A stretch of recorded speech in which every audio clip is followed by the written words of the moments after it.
Okay, I think we're about ready to start going through some of the answers to the spot test. So what I'd ask you to do is, or change the grading sheet with your neighbor, and you can either make sure that they can see your model with reasonable access, or completely move the model, or move to another seat, but they'll need to see some of this stuff. But mainly it's on a paper, but just so that you're able to do that. If you do have a different colored pen or pencil from what they use, that helps. But if you don't have that, it's not end of the world. Just let me know. I might find one for you. So what I'd like to do is that, like before we simply go through those, I realize that your answers might be different from the model answers. So if you get an answer that you don't know quite how to put points for, then just let me know and we'll take it from there. But everyone good to start going through the answers? Yes. So let's start with the first question, which was about the microscopic structure of a muscle. And I think for that, we prepared together, probably last time that we saw, a little bit of a diagram. And on the diagram, we saw that the microscopic structure of a muscle is made of really actin and myosin filaments. And they slit past each other, either making the muscle longer or shorter as it contracted.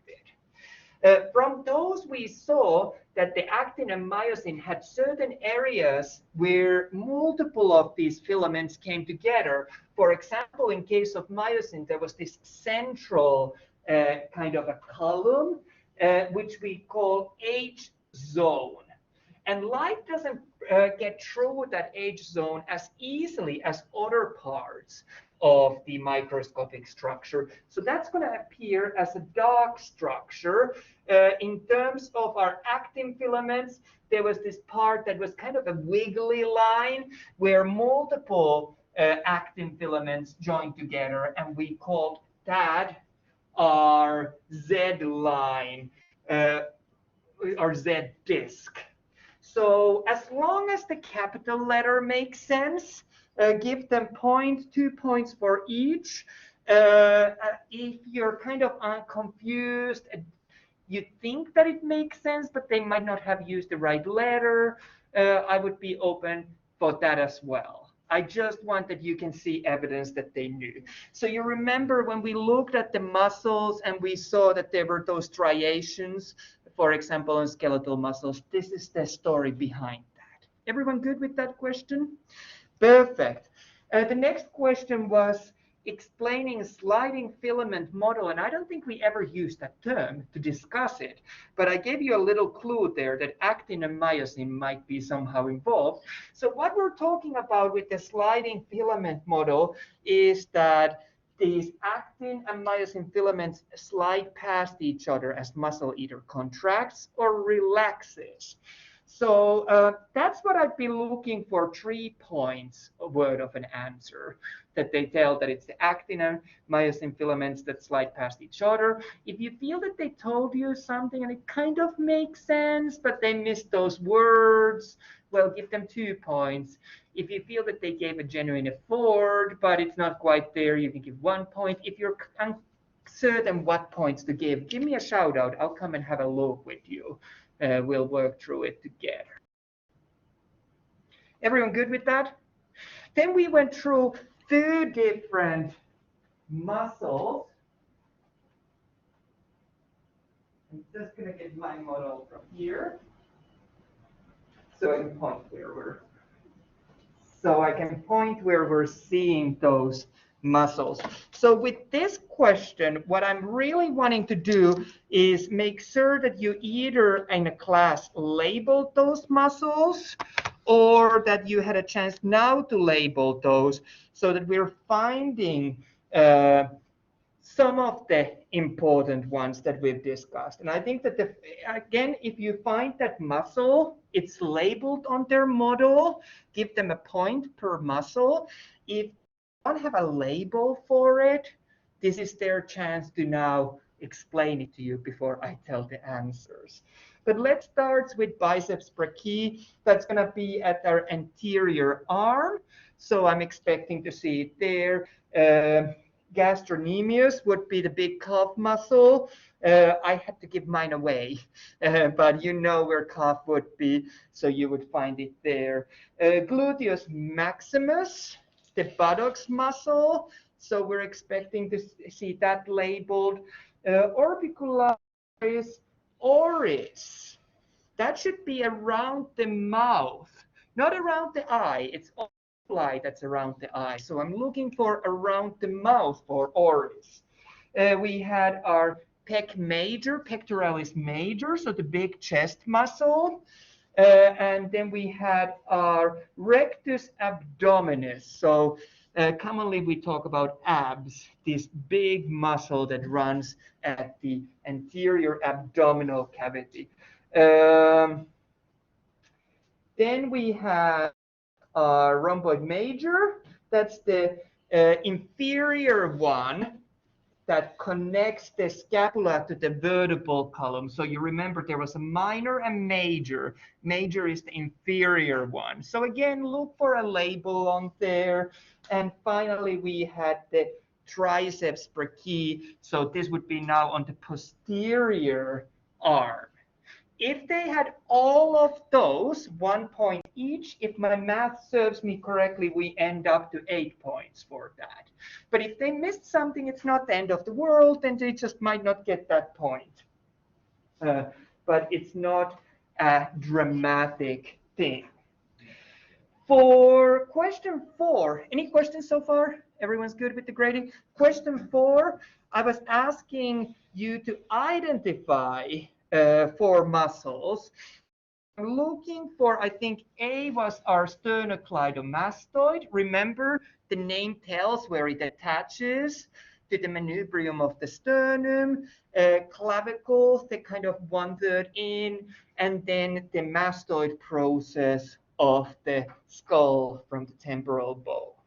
So that you should have been able to, or the person you're grading should have been able to identify. Deltoid muscle at the shoulder, that was the B. I was looking deltoid for that. Trapezius for the pec muscle. I know that sometimes anatomical terms might be a lot. There's very similar sounding words. So if it was labeled as trapezoid, for example, give them half of the points. But like, we try to be normally fairly gentle in this class with the spelling things, but they can mean very different things if you change a couple of letters. So the big back muscle, and then we had our epicranius for the D, so the muscle that ran over the dome of the skull. 1 point for each adds up to 4 points. So have a look if you got a chance to give points for those. Everyone good with that? Perfect. Let's move on to question 5. From question 3, what is the functions? And I'm looking for 3 functions of orbicularis oris. So it's going to be 1 point per function.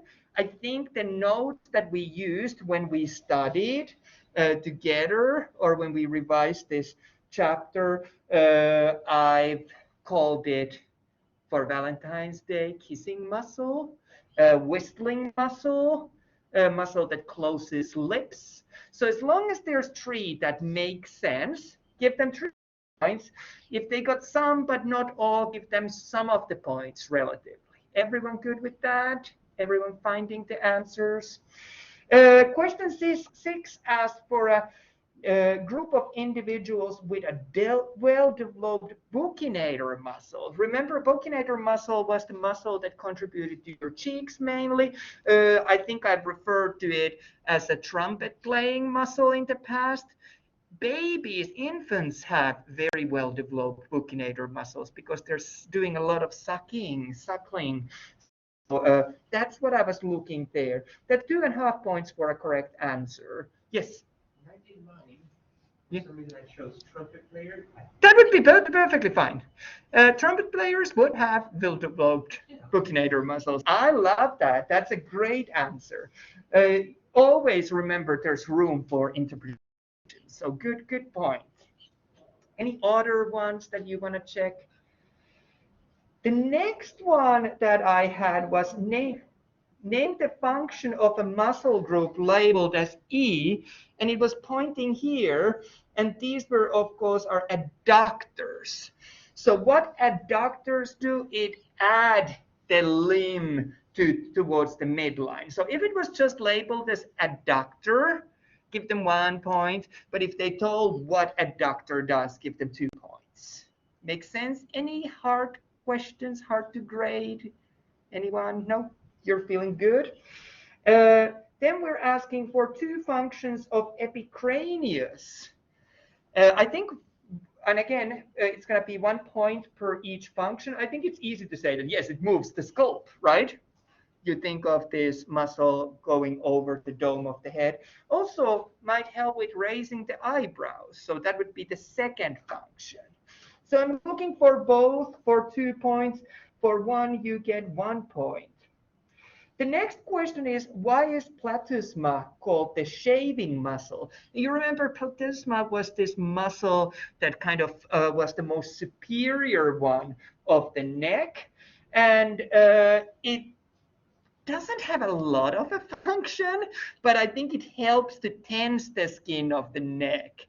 Guys, when we're shaving, we have to do that. So if there was an answer that made sense, referring to the neck, tension of the skin, or something like that, you can give them the full 2.5 points.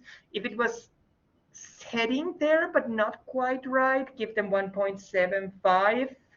If it made no sense, then they might not get points for that. If you're somewhere torn which one it would be, speak to me. I'll come and chat with you, and we can have a look that we find a good point, a set of points for them.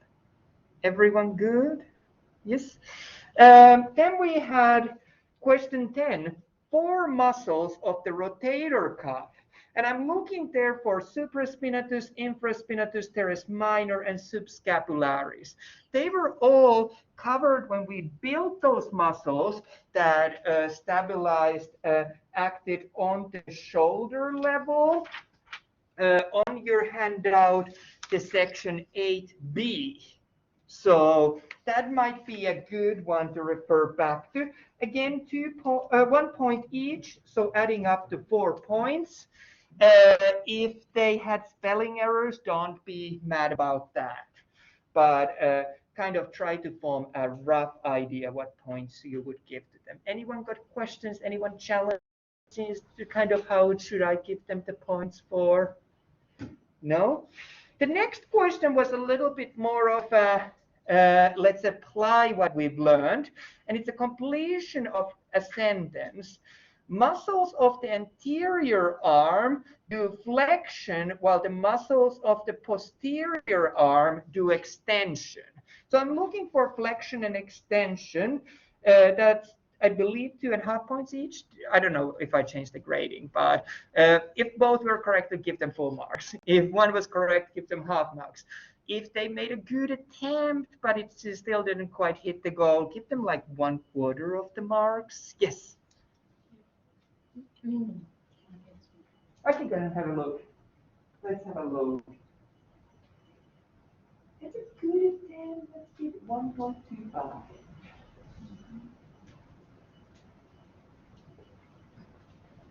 Anyone else? Anyone else struggling? The final question, question 12, is about how complete the model is again. So if it looks like there's all the muscles there should be, give them 10 points for that. If it looks like they almost have all, but they're missing few, you might consider, if it's 90% complete, give them 9 points. And if they've done absolutely nothing, then you give 0. But I don't think that that's the case in this class. If you could do me a favor and add up the points, that would help me greatly. I'm not the best at math, so that would be great. I tried to readjust it that it's out of 50, which is what we've been using on our grade book so that it kind of aligns better. Yes, let's have a look together.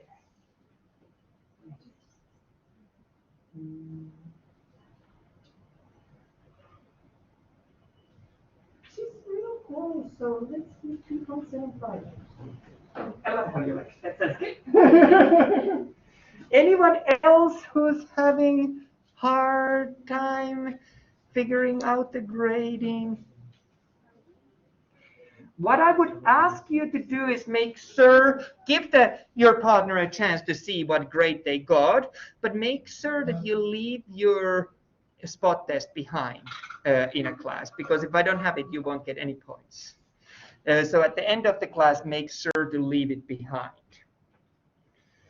So what we're going to do next, we're kind of going to jump into a new topic. So you don't need your clay model. If you do want, we can take a little bit of a break. You can remove the labels from your muscles if you want to get it nice and clean, but you don't have to. If you love those labels there, you can totally keep them. Brought a bunch of envelopes if you want to put those muscle labels aside, if you want to use them later, but we're probably never going to come back to those. So you also have a freedom of just discarding them. But I know we've got few students who want to take good pictures of their model. So this is a good chance to kind of tidy up your model and all that sort of stuff. So we'll spend next 5 minutes on that. And once you're finished with that, we're going to pack away the models and put them away for the rest of the day, unless you're planning to stay behind to get pictures of your model. Sounds good? Yes. You totally should get good pictures. I think there's some corners that might be nicer backgrounds if you're really wanting to do that way or against a white surface.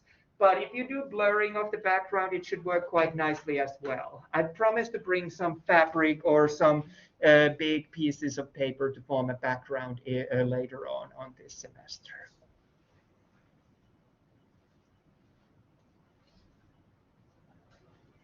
Doesn't it feel harsh? You did all this work to get the labels up, and now they're kind of like, what? You can keep them if you want. We're never going to use them again. I didn't say never, but as far as I see into the future, I don't see that happening. We're actually going to move on to the nervous system. So we'll start building structures like inside the brain, spinal cord, some nerves. So for that reason, I want you to have like freedom to build on that so that the labels don't get on the way. We'll build the nerves, the upper limb, and so on.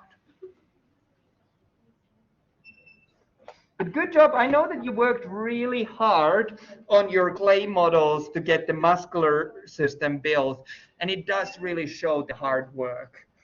I appreciate it.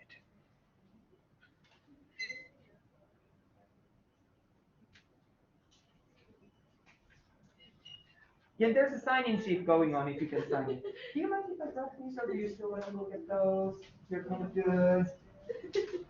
Do you mind if I grab your spot tests, or are you still looking at them? Yeah. You'll always have a chance to get them back, but I just need to make sure that I enter the points, so that's why I'm horrified of forgetting. Did you all have a chance to see what points you got? Yes. Thank you. Thank you. Do you mind if I grab this?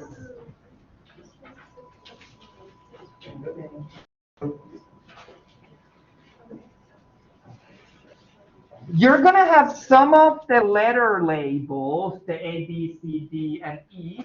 So I'll pass around the box, and if you can put yours there and then pass it to the next person, that'd be great.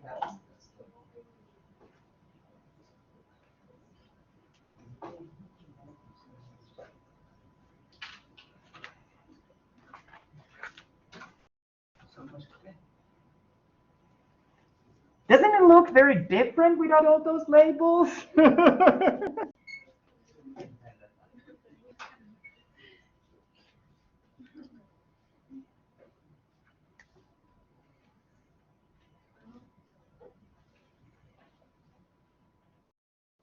And while you're doing that, I'm just going to give heads up. I do have another meeting. I need to go later today. We won't finish like super early, but we might finish like just a little bit earlier. You all are so upset when we wrap up early. No, I'm just kidding.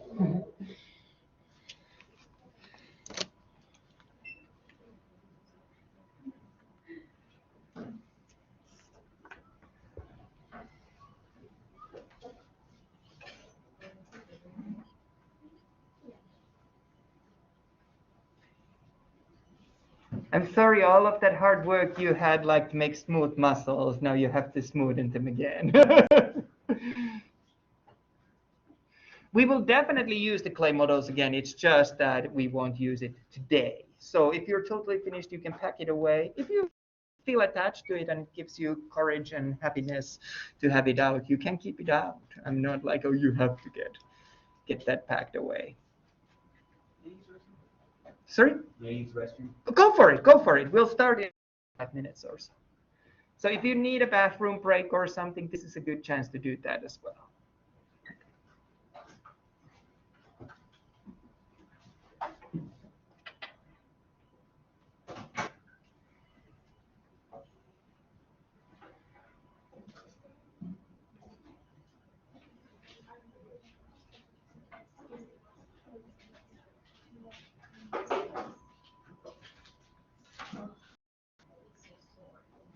Oh no, have you been like doing some physical stuff?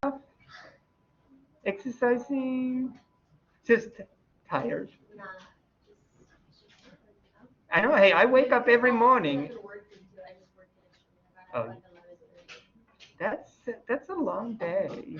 I don't know how you do it. Like it comes to 8 o'clock and I'm at bed. Like I don't know how you keep going.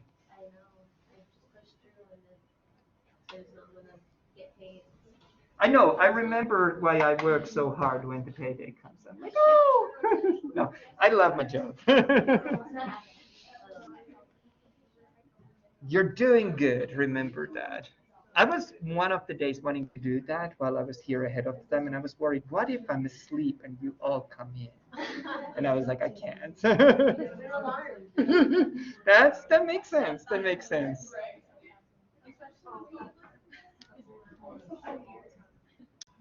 It's almost weekend. Like just. Oh no, you're always so busy. You guys are amazing. I don't know how you keep doing. Is it gonna cause me anxiety to see how busy you are?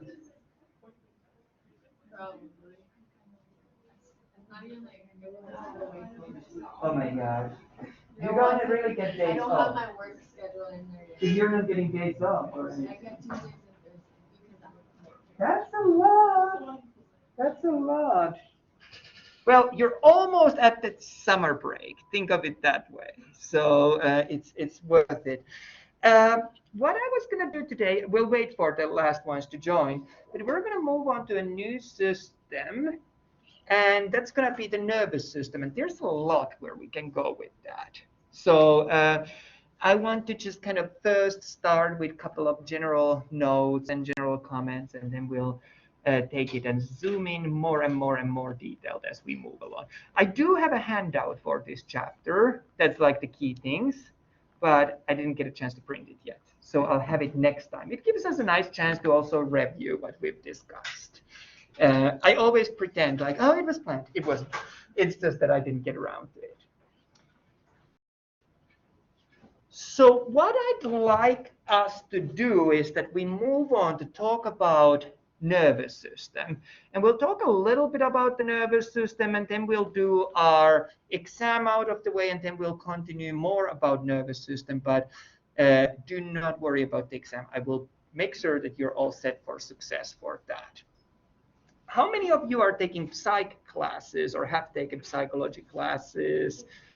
See some hands. So some of this might be very familiar to you. If it's very familiar to you, help me out because it's been a long time. So you might want to bring me up. But I think one of the most fascinating organs in the human body is the brain. I really wanted to go and specialize on actually brain imaging. That was a busy field and a lot of people were working there. So I went to the second best, the imaging the heart. But there's a lot that we don't know about the brain yet. So I want us to go through some of the basic stuff, and that allows us to kind of also start looking at the stuff that we don't know yet properly. But before we jump into all of the A and P, I think it's always good to ask, why does this matter? How many of you have heard about this gentleman, Oliver Sacks, before? He's written a very famous book called The Man Who Mistook His Wife for a Hat. The book, that's just one of the stories in the book. He's a neurologist, Oliver Sacks, and he shares some of the case histories of some of his patients in this book. Kind of in a more of a story way, but they are real cases. They show how weird nervous system really is and how things don't always go along great. And the gentleman who the title story or the story that he refers to on the cover of this book is about, I think he refers to him as a Dr. P. We often do that in medical case histories, that we don't put full names, we use abbreviations or something else. Dr. P suffered from a condition known as visual agnosia. So what happens with visual agnosia is that there's nothing wrong as such with your eyes, with your vision, with the nerves that pass messages from the eyes to the brain. But somewhere along the way, there's impaired recognition of what he's seeing. So vision is perfectly fine, intelligence is perfectly fine, but a wrong meaning is assigned to a thing that Dr. P sees. So I believe, if I remember correctly, there was a damage on the occipital lobe and also on the temporal lobe. We know that primary visual processing happens here at the occipital lobe and further advanced processing on the temporal lobe. So it just really shows how small damage can have huge consequences. So one of the things that happened was that when Dr. P saw his wife, he thought, oh, there's a hat, and tried to put her on a hat shelf. Like when you have a shelving for coats and stuff. The wife obviously didn't love that. But even though he kept doing it, he still saw the hat rather than the wife. So that just shows you how really everything can be working, but slightest of troubles here can cause drastic consequences. And there's many other great case stories in this book. I have multiple copies in my office. If anyone's interested and wants something to read, they're not long stories. They're kind of shorter, so you can kind of jump and pick and choose which ones you like. So that's one example, how brain, even though it's so elegant and so well designed structure, how slightest of errors can cause big consequences in the output that we get out of that. Other case that I wanted to talk about is the case of Phineas Gage. Have you heard about him before? I see some hands up or some reactions. Do you remember well enough that you want to share with the class, or do you kind of like, I just remember, but I don't remember the details? All I remember is, in a nutshell, he got a big rod through his head and somehow survived, especially for that time period. He survived somehow. Exactly. We're looking at 1823 to 1860. Notice how the life expectancy isn't very long. But this is back in the olden days. To be fair, it probably doesn't help when you get a rod through yourself. That's true as well. What happened with Phineas was that Phineas was one of the American railroad construction foremen. So remember, this is the era when we're building railroads across America. We're really shrinking the continent due to that. But that had to be done. And at that time, a lot of that work was much more manual than what building infrastructure is today. When he was working with black powder, one of the things we used was black powder to break rocks and so on and so on. You do end up using, if you did it at that time manually, these large iron rods to really drive the black powder into the holes that had been drilled, so that when the explosion happens, then that rock where we drilled the hole will explode. But it just happened that you can generate a spark with a metal rod against the rock. That happened. The black powder exploded, and this metal rod shot through his head, through an eye, and then passed through the left frontal lobe of his brain and came out on the other side. Surprisingly, he didn't die out of that, but that's a pretty big damage. And he lived for another 12 years after this incident. But everyone who knew Phineas before the accident and then after the accident said he was never the same man. His personality changed. He changed from kind of a really chilled out, relaxed guy to kind of a more of a snarky, quick to respond, snappy.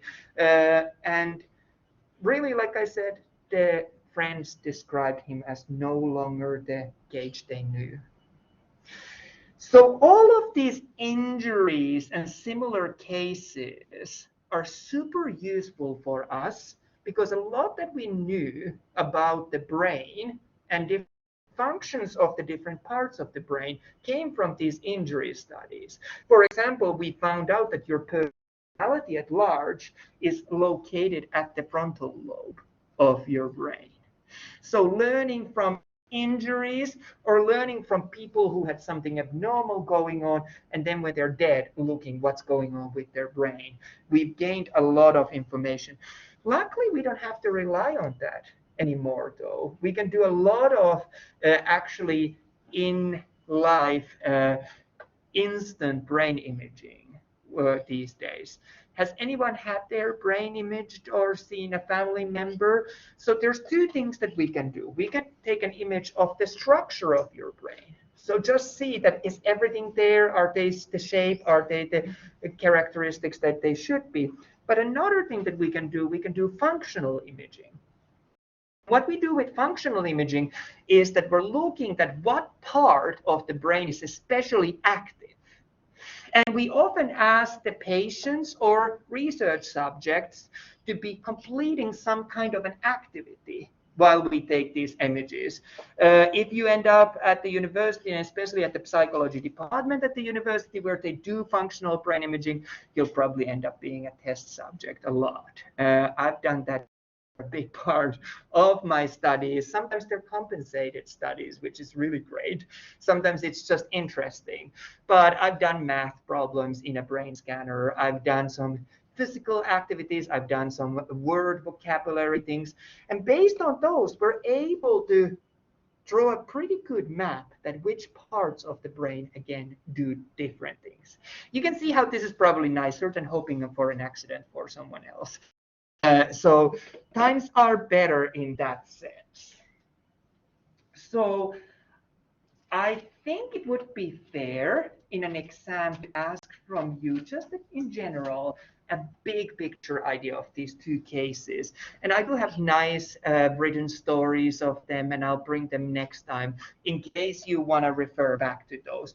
I'm never going to ask you to know details, but just what can we gain information from injuries, from functional imaging of the brain, and so on.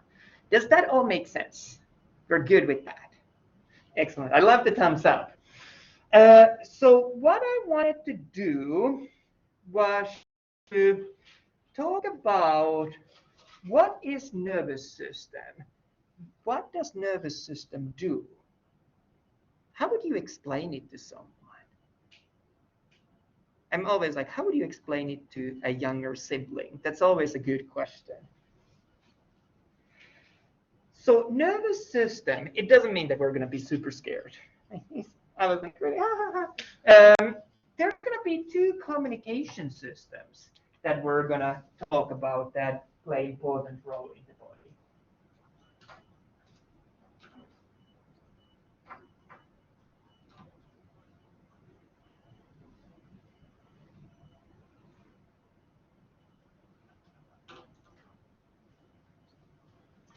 So there's going to be two communication systems that we'll see in the body.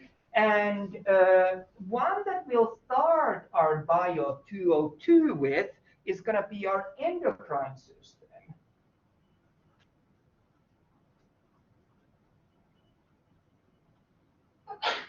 Bless you. Does anyone know what endocrine system means? You don't have to know, but what is an endocrine gland? Yeah, it's all to do with your hormones.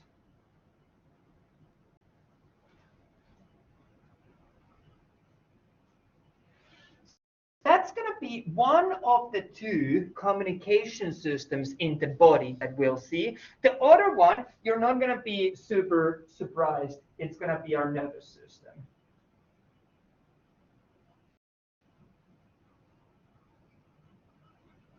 What's interesting is that both of these systems are used to pass messages from one part of the body to another part of the body, but how they accomplish this task is very different.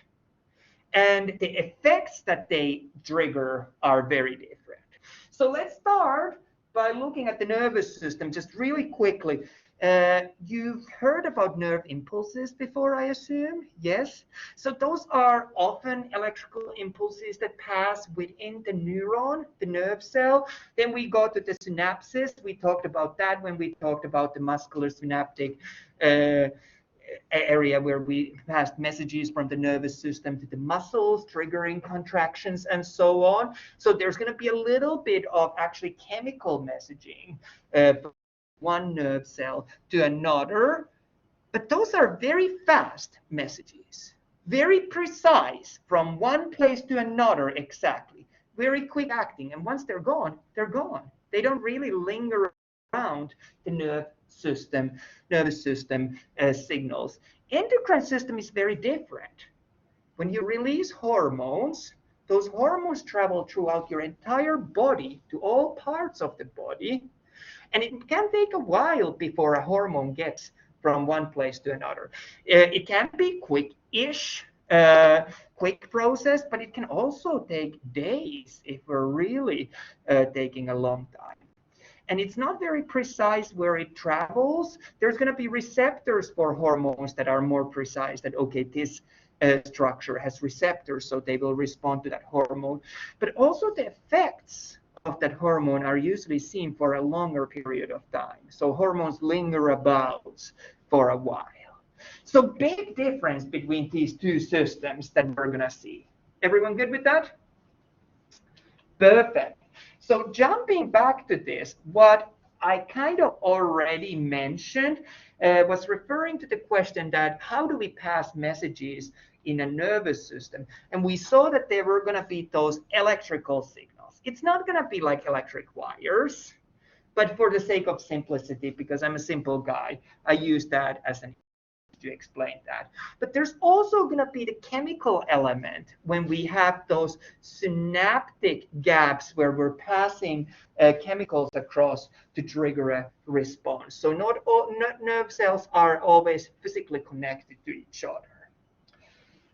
So we feel good with that basic concept. So next thing that I wanted to talk about was the three functions of the nervous system. Nervous system at large can be simplified to do three different functions. And let's start with sensory input. So your nervous system plays an important role in gathering information. It can be both external world information about the external world, but it can be also information about your internal state. And we do that largely through sensory organs and so on.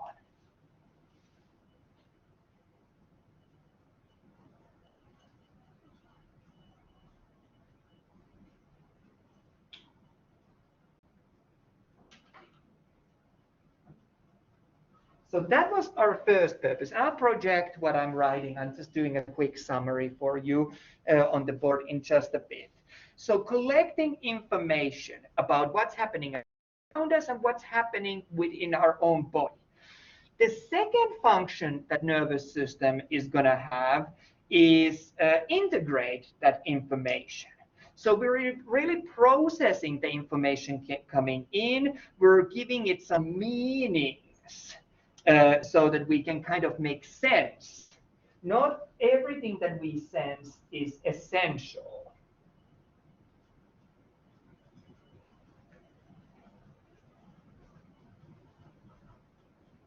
So there's going to be so much sensory information around us. Think of that, all the senses: smell, taste, sight, hearing, balance, touch, position, that if we gave a priority to every piece of information that's coming in, we'd be overwhelmed. We have to choose what's important. And often that decision is based on what has changed. We've discussed about that when we discussed about homeostasis, right? We are looking for what's the change. And is this change a big change? Is it a change to what direction?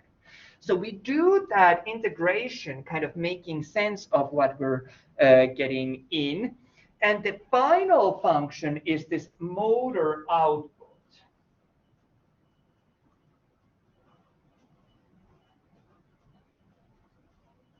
So we're doing some sort of an effectors get involved. We're responding to what we sense. This could be muscles, this could be glands, this could be other things that we do.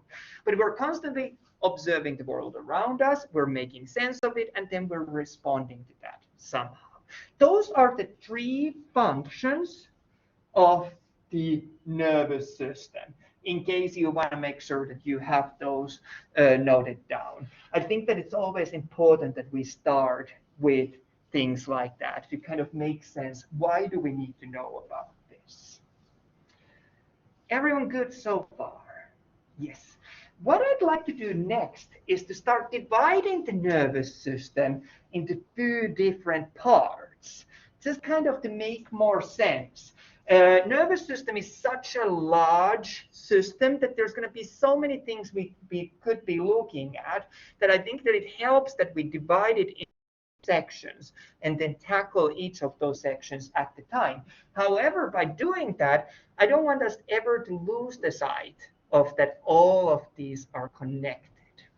So let's do a little sketch. And again, you can take notes, you don't have to take notes. I'll give you a summary sheet, it's up to you. But I just want to make sure that we have kind of a shared understanding where we are starting. So I'm just going to use abbreviations because I'm not the quickest writer. So we're going to be looking at the nervous system. And we can divide nervous system into two different parts.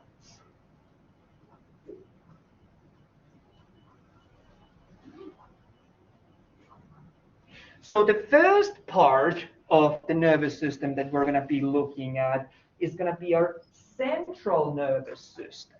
So central nervous system is made of our brain and our spinal cord.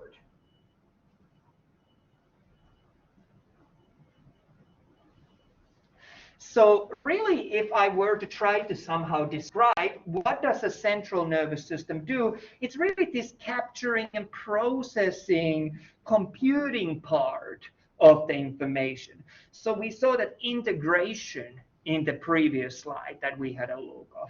So central nervous system plays important role in that. Let's have a look at what the other part does. That's going to be our peripheral nervous system. And we're going to see various different kinds of nerves. We're going to see different kinds of sensory organs.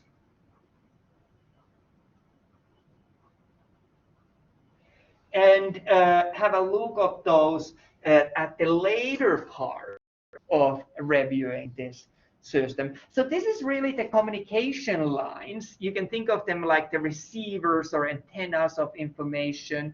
And it could be also passing messages to the effectors to react somehow to these changes or to this information that we've received. I have a really nice diagram for us rather than my sketch that shows the central nervous system and peripheral nervous system in a little bit more anatomically makes sense manner. So central nervous system, our brain and spinal cord, they could be considered to be more of on the dorsal side of the body, so back of the body. So again, we're going to be taking our clay models and building the central nervous system here. So we're going to see that that's more dorsal. We're also going to be looking at the peripheral nervous system, and peripheral nervous system is going to be all these parts of the nervous system that are outside the central parts. So we're going to be seeing spinal nerves, we're going to be seeing cranial nerves, and the organs that they act on. All of that makes sense? We feel kind of good about all that so far? Yes, maybe. Let's take our discussion a little bit further.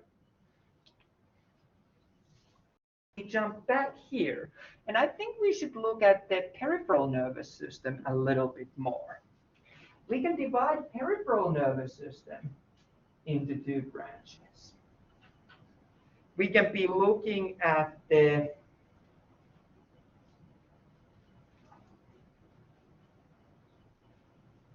somatic voluntary branch, which really is largely about movements and actions, things like that. And then we're going to have autonomic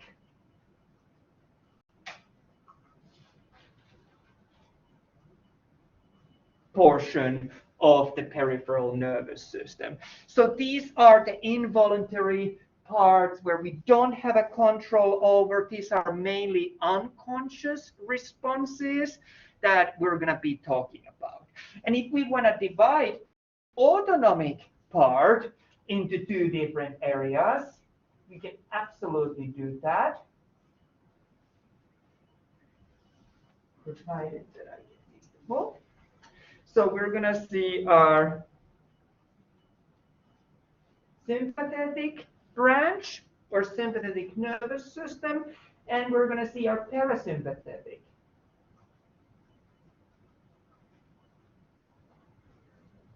branch or parasympathetic nervous system.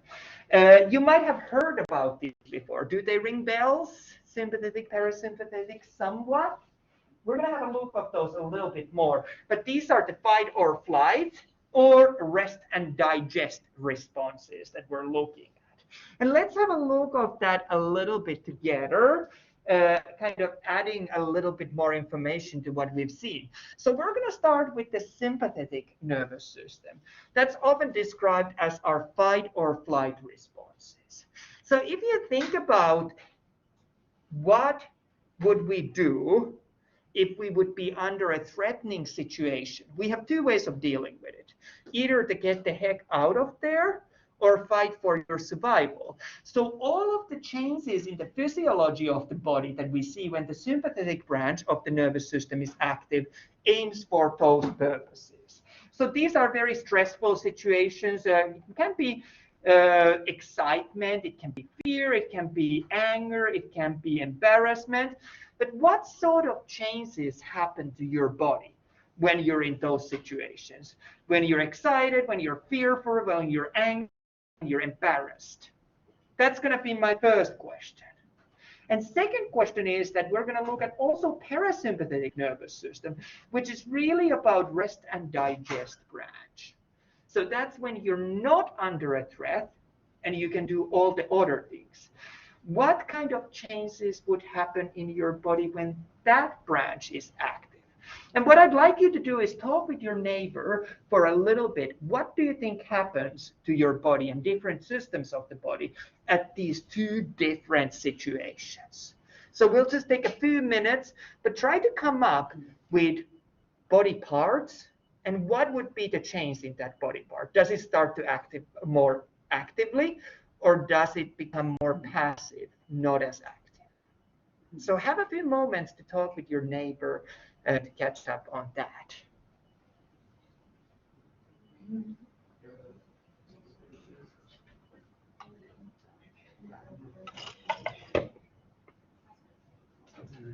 How you guys doing? Good. Really? Hello, you guys are all good. So have you heard about sympathetic and parasympathetic branch before? No. So how I think of it is that after Thanksgiving is how I think of it. I'm not worried about being killed to get away from there or fight for myself. I'm focusing on all the things that are relevant to the parasympathetic. So for example, digesting foods. Urinary system is very active. Like breathing is slower, heart rate is not as fast. We're really focusing on things that are more about maintenance of the body and dealing with this very moment. Whereas if you think of the sympathetic nervous system, that's all about you're going to die, you're going to do something. So digestion or urination is the last of your organs. So your heart rate probably goes up, breathing faster, we direct blood, the skeletal muscles, so we can do run or run, things like that. Does that kind of make sense? So you can kind of take from there and what sort of situations would you be in each one? How are we doing here? Good. Did you hear what I spoke with them? So you kind of have an idea. Have you heard about some of the pictures? Okay, but like that being great. Okay, so we'll have a look at those. How are you guys doing? I'm going to take you, oh, four of you at the same time. Are you familiar with these two terms? Sympathetic parasympathetic? Maybe heard, but yeah. But we're really looking at that your body is doing very different things. Parasympathetic branches, me after Thanksgiving. I'm just chilling. I'm digesting the food. I'm not worried about fighting or flying. So it's all like passive things that your body Things that are more about maintenance of the body. Exactly, your mind goes to the right place. Whereas if you do something wrong with your body, you're wrong. So you either want to direct your blood to your skeletal muscles so you can ride, or you can get it your blood. You're going to try to get much more oxygen into the body. Your heart rate goes up so we can transport and message, things like that. Hello? Perfect. I don't fight or flight. I just stand still and tear. I like that answer. That was a good answer. I don't engage into fighting. So maybe your sympathetic nervous system is not super active. I like that. Let's have a look together. What kind of examples did you come up with? What parts or what body systems would be especially active when your sympathetic nervous system is activated?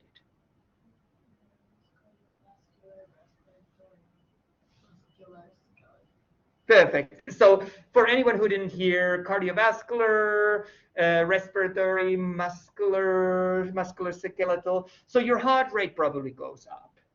Your blood pressure probably goes up. Your breathing is kind of, it might not be as deep, but it's going to be faster. We're actually seeing changes even on the level of the bronchi, those little tubes that go to your lungs. They dilate, so we can get more air to your lungs and to the smallest parts of the lungs. So all of those responses directing blood to the skeletal muscles so we can get away or we can fight for our survival. What systems would not be very active during sympathetic nervous system activation? Yeah, digestive and urinary systems. They're kind of secondary. We don't need to worry about those things because if you're not going to be alive, it doesn't make a difference. So you're focusing your energy on the immediate danger. How about the parasympathetic branch? We're seeing similar changes, but we're seeing them to other direction. Your heart rate goes down, blood pressure goes down. Probably your digestive system would work actively. I think your salivary glands would be more active. Urinary system, production of feces would be more active. Respiratory system, really, we're seeing kind of constriction of those tubes in there. So really, you could think of the sympathetic nervous system as just like, let's just stay alive, whereas the parasympathetic that let's chill and be preparing for the future. We feel good with that concept? So this is just the kind of the big overall idea of all the things that we'll talk in the remaining time that we have on this course. What I would like to do with you is to talk about nerve cells.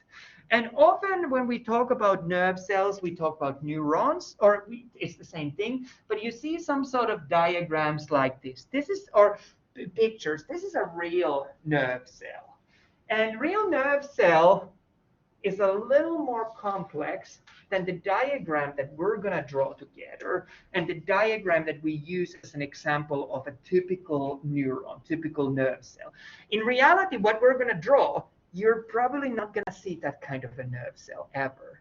It's kind of just summarizing and simplifying the most important structures that we can see. So why don't we try to sketch that together? And I think many of you will find that, oh, I've seen this before. This is familiar stuff. This is nothing new. So when we discuss about nerve cells, we're going to have a cell. So cell is going to have a nucleus, right? That's always a good place to start from. And this cell is not going to be necessarily as much round. It is going to be roundish, but it has these parts from where branches can come out. And these can have multiple other branches, or they can be single branches. But we're seeing that there's some sort of adaptation there. So what we're seeing here are going to be what we know as our dendrites.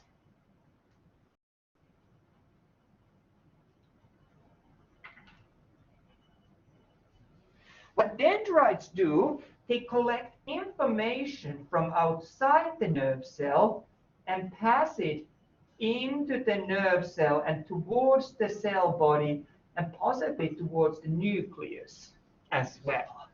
So you can think of the nucleus not so much now on a cellular level of controlling what goes on, but kind of processing those information pieces that what's coming in there. Another thing that we see on this general model of a nerve cell that we often draw is that it will have an axon. So kind of a longer part that comes out.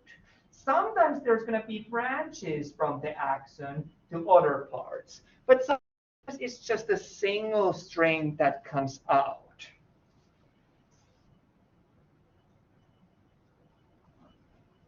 If it has these branches, these would be known as our collateral branches.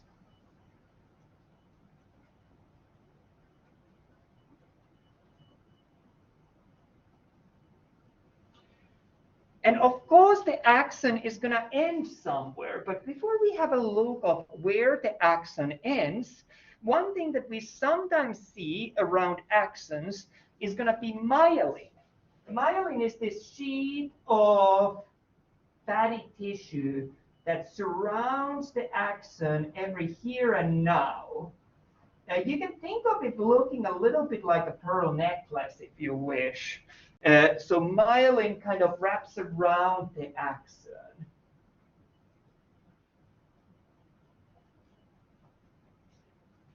What axon's function is to pass the message from the nerve cell body onwards to other parts of the body. And why myelin might be useful is that it helps us to speed up the message. So if you have myelin, the message can simply jump from one gap in the myelin sheath to the next. So it doesn't take as long. We can kind of bypass some of that distance that it would take for it to pass that message. And finally, we end up to the end of the axon. We can call that axon terminal.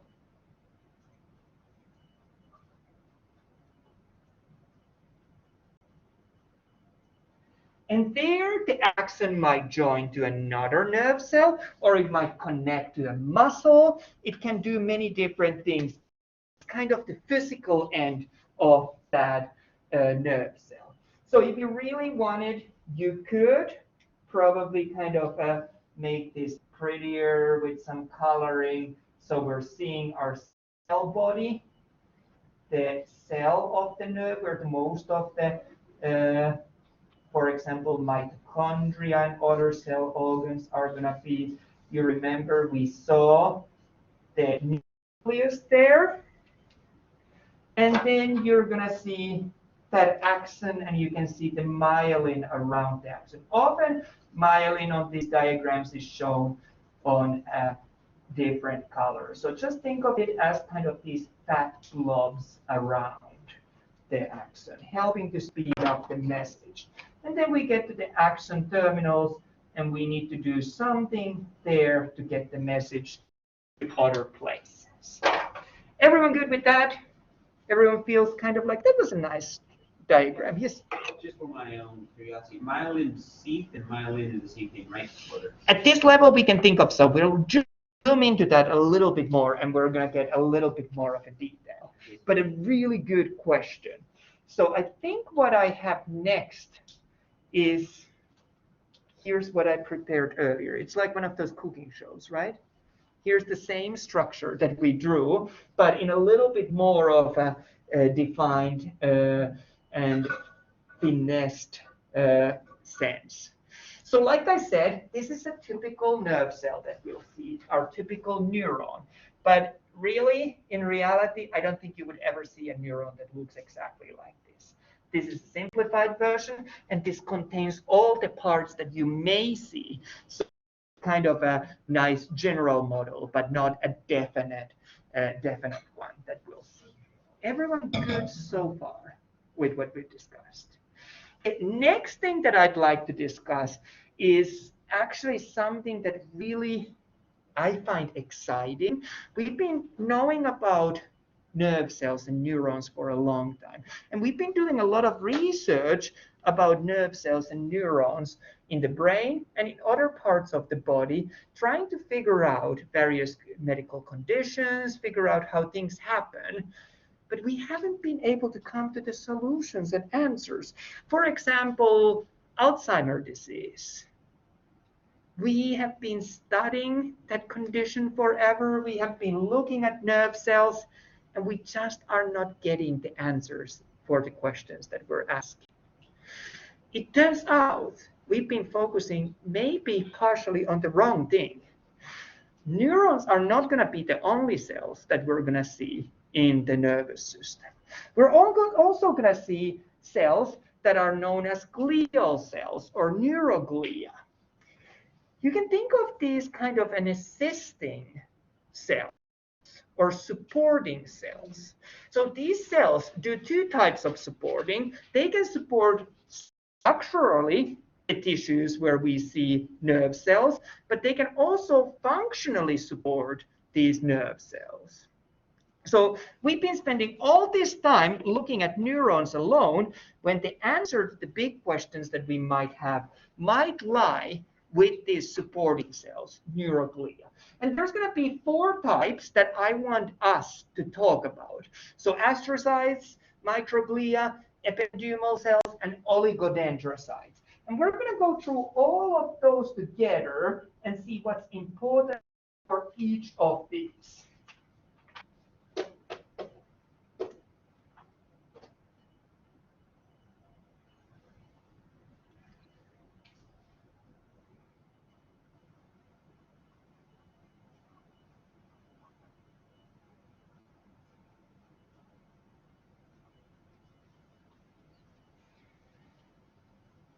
And we're going to come back to this slide, but I want to spend a little bit of time talking about each one.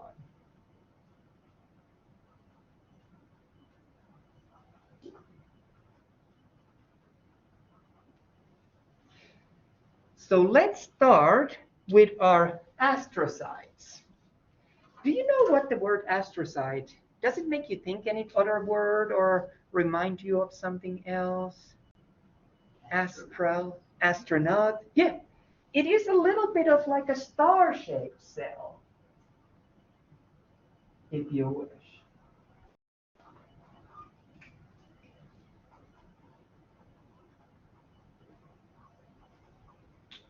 So the name actually gives us a clue of its appearance. Astrocytes are especially important in metabolic processes, and also they make the myelin around action and in other parts.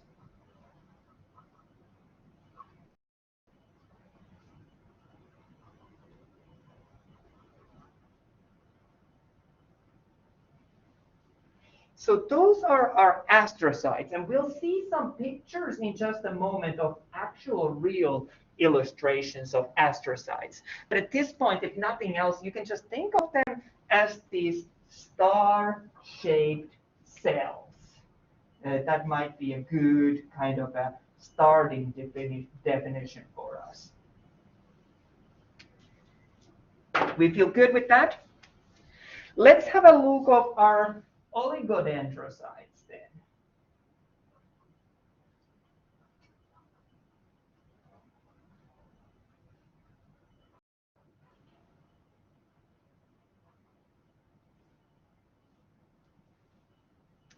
So what oligodendrocytes, and this is going to be just my poor attempt of trying to draw it, so please forgive me if it's not perfect. But there are these cells, supporting cells, that produce myelin around the neuron.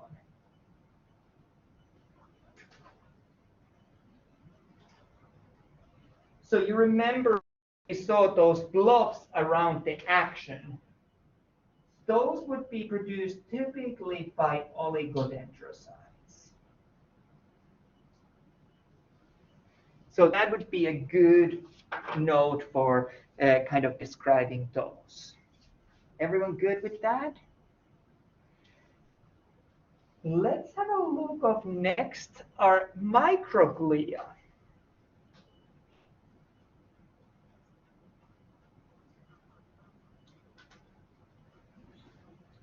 And what can we say about microglia? Someone has described them, and I like this description.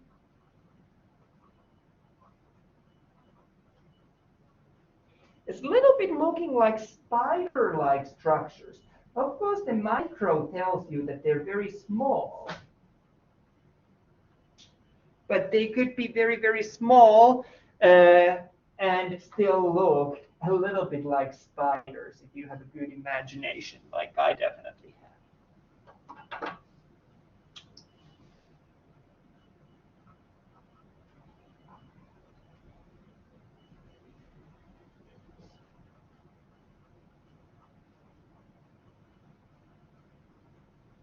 And these are often described as being phagocytic cells. So they dispose material. They can help with that, getting rid of something that shouldn't be there. Again, think of, we've been studying neurons, but we never thought that maybe these actually would be more important because neurons rely on these supporting cells. We've got one more neuroglia cell type that I want to discuss real fast.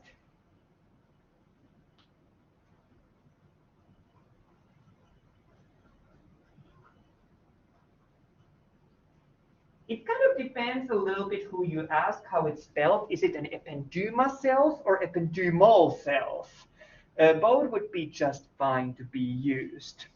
Again, this is just my attempt kind of illustrating, and you'll see some pictures of the real ones in just a moment. But at this point, just take that with a grain of salt. We'll have a look at that in a little more proper illustrations. But these cells are ideal for lining cavities.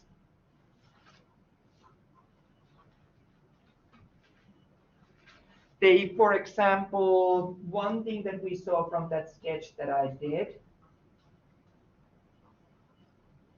they are what we know as ciliated cells. So they have these little projections coming out from part of their cell wall. We end up finding them, for example, in the spinal canal, lining the ventricles of the brain, all these kind of cavities and kind of separating what can go in, what can go out. So do we feel good with kind of this general? I just want to give you a first general idea before we start seeing them in real life with medical, with imaging techniques that we might see. When you say they line cavities, what kind of cavity? Like stomachs? No, I'm more of talking about cavities that relate to the nervous system. So, for example, surrounding our spinal cord, surrounding our brain, parts of the brain. The brain is bathed in this cavity. Does that make sense? Yeah. Yeah, and we're going to actually see some examples of that. You might have heard about blood-brain barrier.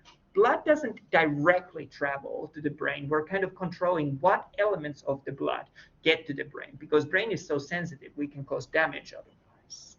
So that kind of cavities. Good question. I love when you guys are kind of like, tell me a little bit more rather than just a general shout out. Let's have a look at real pictures, and you'll see that I've done my best to illustrate. And we're going to start with the astrocytes.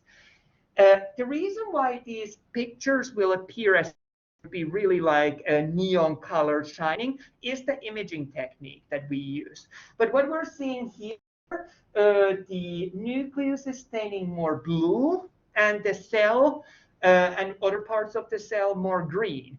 But doesn't that look a little bit like a star? I think that it's a fairly good description of that. So remember, these play an important part, especially in metabolism.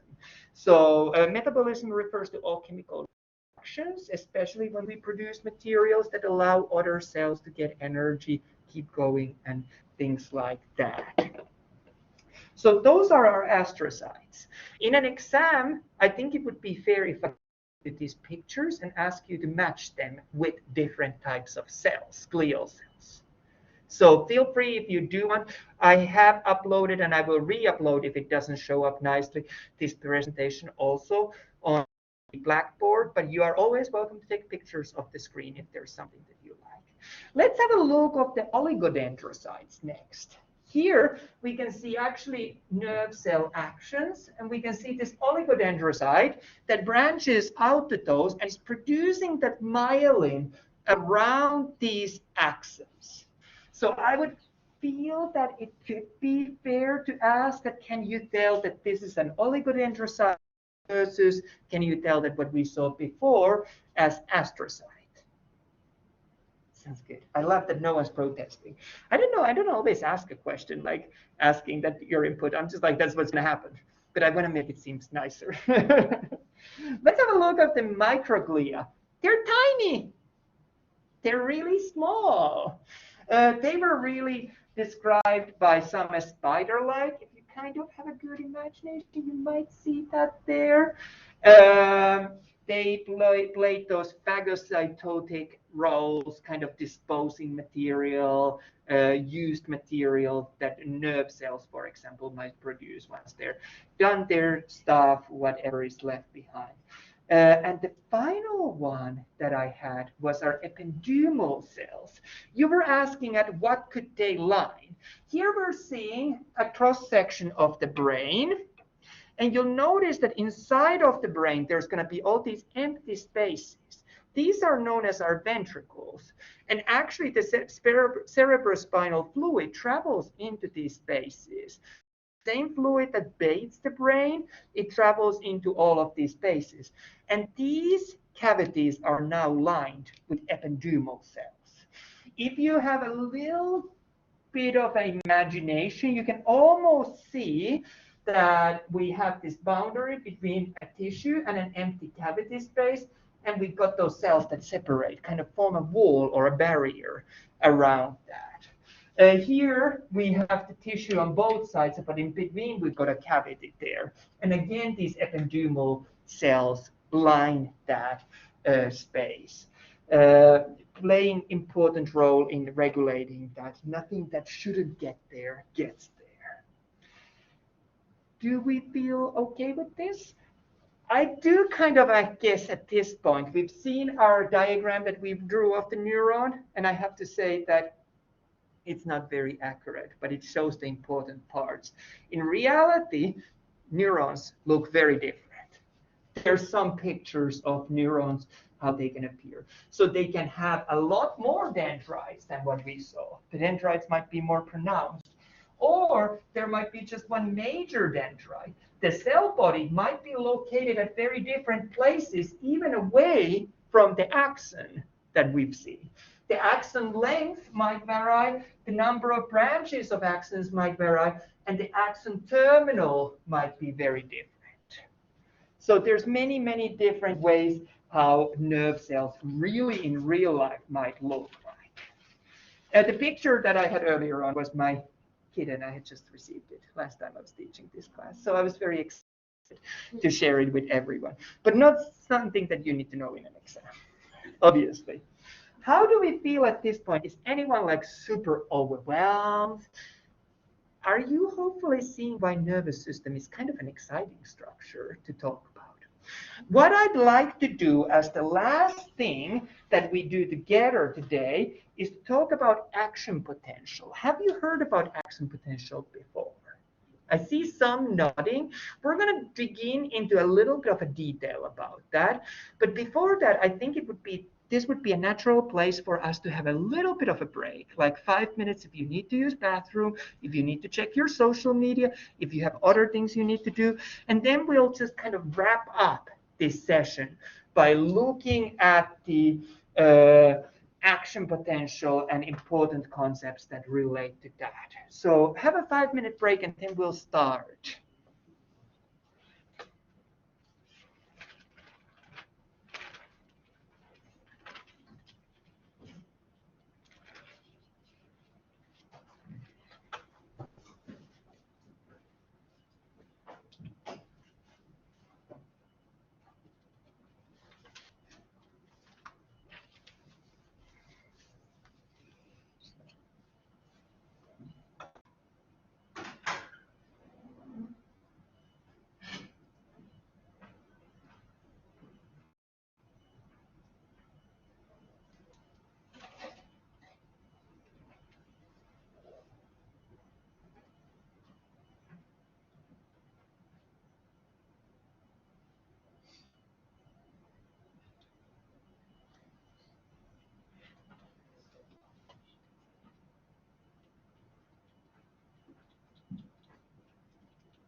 Good job with that model. That looked really nice.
We're still missing one, right? He's gonna come back. Yes.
I just want to make a start so we get everything covered in the interest of time. So we'll make a slow start and he'll catch up with us and we'll bring him up to speed. But before the break, we discussed about nerve cells, right? And we discussed how there were the electrical impulses that traveled through the nerve cell, and then we had the chemical messaging over the synaptic space. So what I want to do now for the last portion of the day is to really pay attention on how the electrical impulse travels through all other parts except the synaptic space of the nerve cell. So we're going to spend time discussing on that. When we're talking about action potential, remember though that we would be looking at what we're going to map out and graph of a single one spot, let's say for an example of an axon. So we're looking at changes that happens into that one spot only. Of course, those changes are going to happen all through the nerve cell, but there's going to be slight delay from one place to another. And that's what we see as this electrical impulse traveling through. So one thing that we'll see is that all nerve cells will have a resting potential.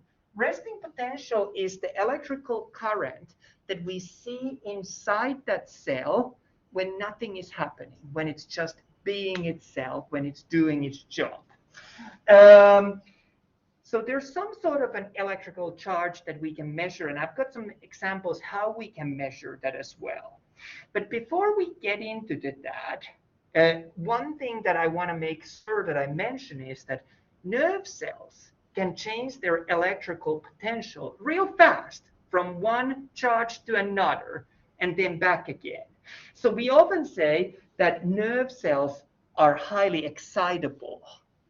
I guess that I was looking at what kids, when they're excited, what they look like. That's all that I'm trying to say there. Before we start talking about all of this stuff and all of the stuff that relates to the action potential, I think we need to go through some basic principles of electricity so that we have an idea of what will happen. So first thing that I wanted to remind you is that opposites attract each other. So we're going to end up seeing that positive charges and negative charges attract each other. So that's the first thing.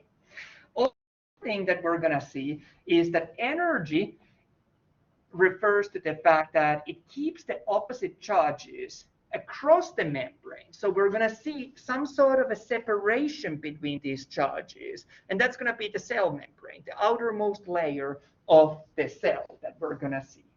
And other thing that we're going to see that when the charges go towards one another, so cross this membrane, we're going to see some energy being released.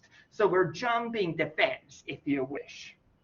So those three are the key principles that I want us to be comfortable with.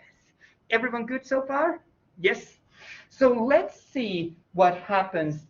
And this is actually exactly what happens inside a nerve cell. So on the cell surface, we will see, so this is the cell membrane, and we will see these channels. And there's many different kinds of channels, but we're going to be focusing on the sodium-potassium pumps and see what happens there. So these channels are proteins that allow certain materials to go in, and they actively pump out other materials outside from the cell. So by this active process, we're able to establish that negative charge inside the cell. And the elements that we're going to be looking at are going to be our calcium. We're going to be looking at also sodium, and we're also going to be looking at potassium. And really, this is where we end up seeing some of the first rules that we see when we discuss about materials. Calcium is kind of everywhere in the body. When we talk about various different processes, we end up always seeing that calcium pops up. It's really the sodium and potassium that are going to be important for us in these pumps and generating the negative resting potential. So you don't need to know any of these values. You don't need to memorize any of this. All that I'm trying to show with this is that if you do the math, that 3 sodiums are pumped out and 2 potassiums come in, overall, you're going to end up with more pluses leaving the cell and less pluses entering the cell. So if you add all the pluses and minuses, you end up with a negative resting potential inside the nerve cell. And remember always, this is always going to be relative. So this is in relation comparing the inside to the outside. And that's actually exactly what we measure when we measure nerve cells. So what we do, we take a nerve cell, and this is of course going to be in a highly, highly, highly tiny scale. So we use microscopic tools. We take a nerve cell and we stick a sharp microelectrode inside that nerve cell, inside the cell. And then we're going to have another ground that's outside the cell. And if we compare the voltage inside and outside, we'll end up noticing that the inside is typically in a nerve cell of a value of negative 70 millivolts. So it's slightly negatively charged. So this was all due to the sodium-potassium pump. You remember pumping out 3 sodiums letting into potassiums. We end up with that negative charge. So there's going to be some kind of an imbalance that we'll see. This is actually what I just explained, what it really looks like in a lab setting. It's a little bit more complex. We need to use fine tools because the edge of that microelectrode needs to be really, really, really sharp. So I think we saw this sodium-potassium pump, pumping them 3 sodiums out, 2 potassiums in, overall charge slightly negative.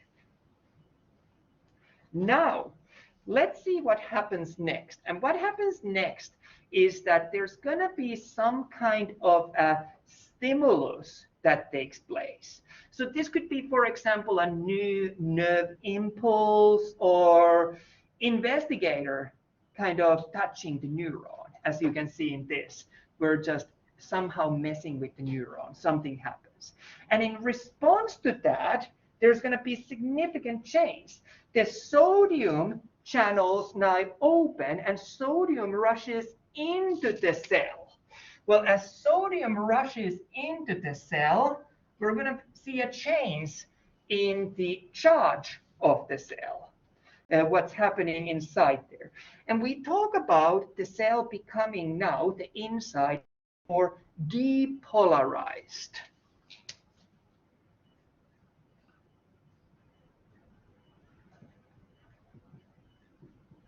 Depolarization. Does that word kind of make sense to you? So if someone is polarized, you're far away from each other. So when I was teaching this, for the first time, I had a class that loved to watch the show The View. Back then, they had like the really feisty people on that show.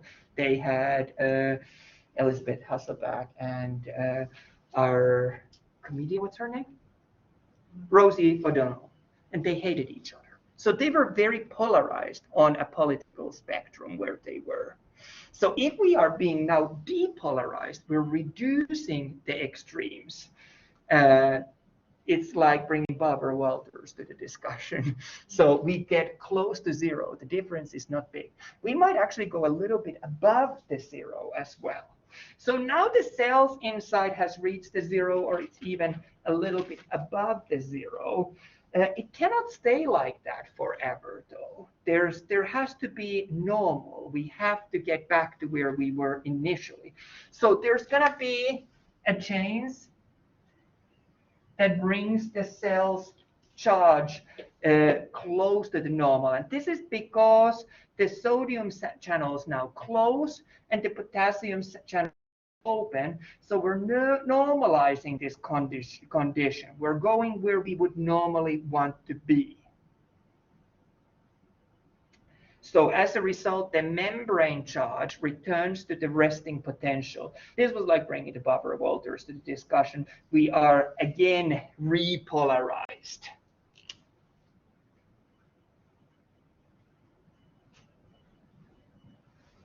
So we're going back to where we were before. You'll also notice that when I was drawing this diagram, I went a little bit under than what the normal would be. So I did this kind of a little hyperpolarization. We sometimes call it also as an undershoot. And this part is important when we look at the nerve cells. This part gives us something that we call refractory period. During this time, another action potential cannot pass through this area. So we have time to recover from these chains of charges before another action potential can take place. So does that make sense? So this is what we taught for the students for the longest of time. They just memorized it and they were all good and they were like, we got it. But remember that this is gonna be showing what happens in one nerve cell at one particular spot of that at one moment in time. So it's not the entire cell's events, it's one spot if we measure it, what the changes on that are. And of course, that's going to be progressing that signal, and the signal propagates through the action from one end to another. And I think what I have next here is a really nice summary of the events of the action potential. But if you followed me this far, if you were good with this diagram, you're doing good. You're at the place where I would hope you to be at. So that was our action potential. Everyone feels kind of rough idea of what's going on. Yes. Final thing to us to discuss and kind of going back to what you were asking, is that we want to, and that's a really nice kind of a summary of the graph that we drew, but we want to have a look of what is this myelin business? What does myelin do? We saw the myelin wrapping around the axon earlier on. So that's going to be something that we're going to try to make sense a little bit in the next part before we wrap up for today.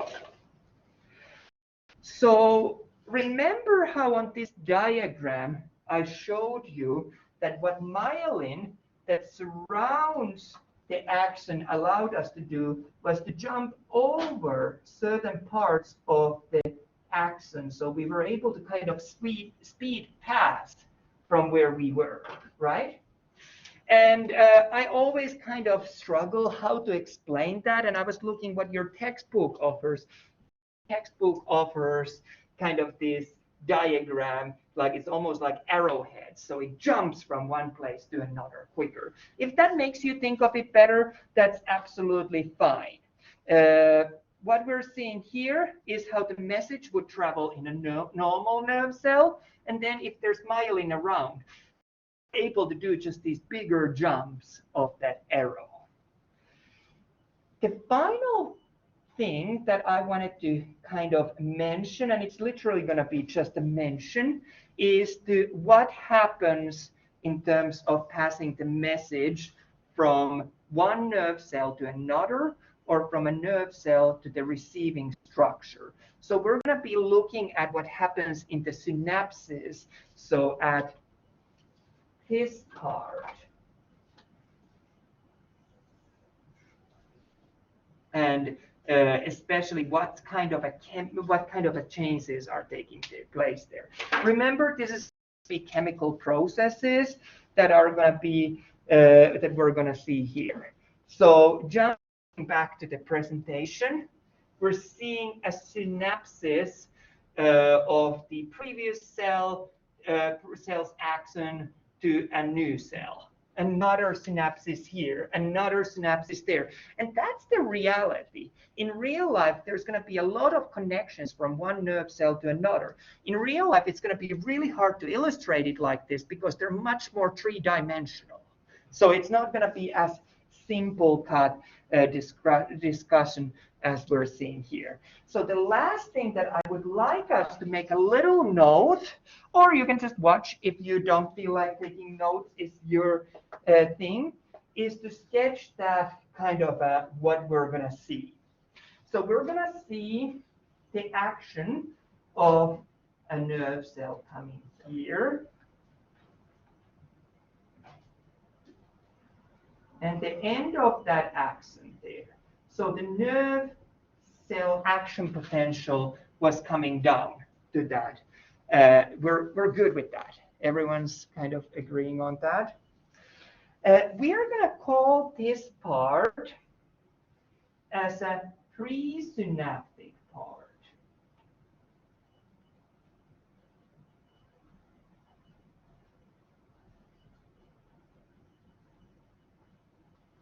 So the part before the synapsis. So this is the axon terminal that we saw earlier on. And as the message travels down, it will then trigger little vesicles to be released and bind with the edge of the cell membrane here at the synapses.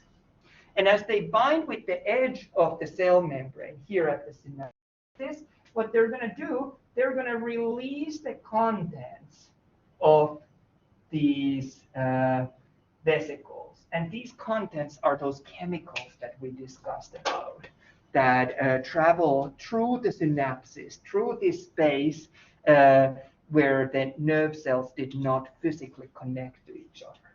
So this space where we did not have a physical connection was known as our synapsis. And on the other side of the synapsis, there's going to be a nerve cell or another cell. It could be something else than a nerve cell that has on its surface receptors for these chemical messages. So we call this part as a postsynaptic part.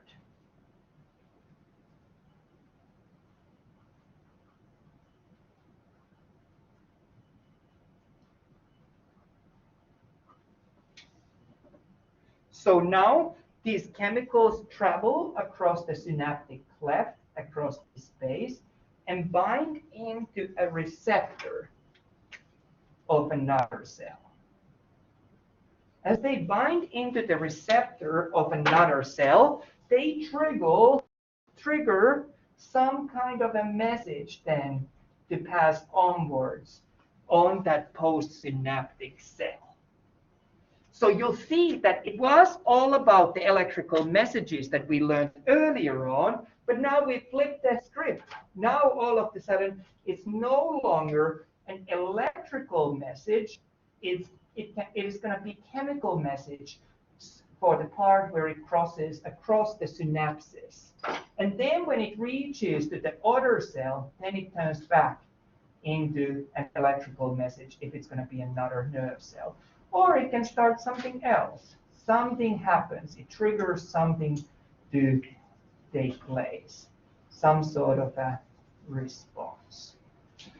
So I hope that that kind of makes sense of visualizing of what we've kind of talked very briefly at the beginning, kind of giving it a little bit more of a meaning of what's going on. I think this picture that I'm going to share gives you a really better real world appearance of what it really looks like. But again, we're doing these simplified diagrams so that we can kind of get the big picture idea. Are we good at this point? What I would like to do now is that this is where we wrap up today. Next time that we meet, which is going to be next Tuesday, we will move on to start looking at the central nervous system. So you remember when we did this diagram, we're going to be talking about the brain largely. So that's where our focus is going to be at. And we'll look at brain in theory, and then we'll look at in practice a little bit more. I think that this was a great start for our journey to the nervous system. We have a general appreciation of it, and we're going to be adding more and more detail to this story as the remaining weeks of the semester continue. Anyone got any questions? Everyone feeling pretty good? Everyone feeling I feel super tired too. So have a good weekend. Enjoy your break. Do something fun. And we'll meet again on Tuesday when we'll start looking at the brain and different parts of the brain and all the good stuff. I think I'm going to try to also have us brains to dissect. So hands on. Good social media material. Good stuff. Okay. Be safe. Have a good weekend. And I'll see you next week. Make sure you signed in. Thank you. Thank you. I appreciate you, and I appreciate all your hard work in this class. You're doing good. You're doing it. I appreciate it. Good, good. Take care. Thanks. Bye.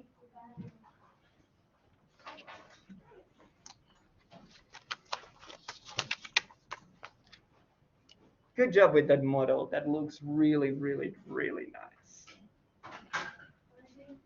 Thank you. Bye. Enjoy your weekend.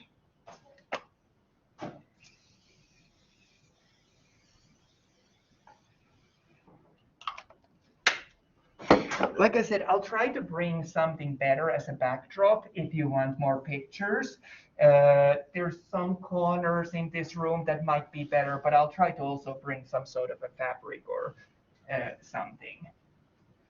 I think you totally need to have added those to your portfolio. You worked so hard on that. No, I should probably take pictures of it with the tags on. Yeah, I think that it looks really impressive without the tags. It's nice to have the tags, but it's even more. Yeah, that was yours. Just like it's all about the test. And once we're done with the test, but it really is a sculpture what you're done. Thank you. Take care. I I appreciate haven't it. my art teacher yet, but I should. Oh, I think that they'll appreciate it. Do you have the classes here or in another campus? Right now, well, Well, right if, down the hall. Right yeah, if they're here, you are welcome to let the art teacher to come in and have a look of that in person as well, if they want to. Really? Yeah, and if I'm not here and if the room is locked, if you knock onto the door of the room next door, that's where our lab techs are. So they'll let you in. You Okay. totally want to show that in person. Alright. Have a blessed day. Okay, you take care. Have a good weekend. Thanks. Bye.